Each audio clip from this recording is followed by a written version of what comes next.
ఇంక ఎక్సర్సైజెస్ అంటారా, obviously spot reduction అనేది అస్సలు పాసిబుల్ కాదు. మీరు ఎన్ని ఎక్సర్సైజ్ చేసినా ఇప్పుడు నా బాడీ మొత్తం బాగానే ఉంది, నాకు ఓన్లీ టమ్మీ తగ్గాలి అన్నారంటే that is not possible with exercise and all. So మీరు డైట్ ఫాలో అవుతున్నారు, ఎక్సర్సైజ్ చేస్తున్నారంటే ఆబ్వియస్లీ మీ బాడీ మొత్తం ఎక్కడైతే ఫ్యాట్ ఉందో అది మొత్తం తగ్గుకుంటూ వస్తుంది. ఓన్లీ టమ్మీయే తగ్గాలి అని రూల్ లేదు. ఛాన్స్ లేదా? ఛాన్స్ ఉంది, లైక్ ఎక్సర్సైజ్ తో ఛాన్స్ లేదు. ఇప్పుడు మీరు ఒకవేళ క్లినిక్ వచ్చారు అనుకోండి, ఇప్పుడు ఓన్లీ మీరు నాకు టమ్మీ తగ్గాలి అన్నారు అనుకోండి, అప్పుడు మనం ఏం చేస్తాము, ఇంచ్ లాస్ ప్లాన్ ఇస్తాం.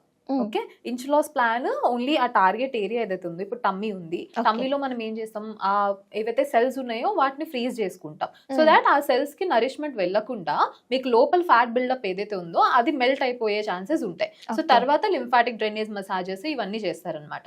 సో ఇవన్నీ చేస్తుంది అంటే ఆటోమేటిక్ గా మీకు ఇంచ్ లాస్ అనేది ఇమీడియట్ గా కనిపించేస్తుంది. ఓకే, ఇంకా వెయిట్ లాస్ దాని బేస్ మీద వెయిట్ లాస్ జరగాలి అంటే ఒక 3 months అట్లా టైం పడుతుంది. So that is very easy, but end of the day మనకు కావాల్సిన బాడీ ఫిట్ గా కనిపించడం కదా.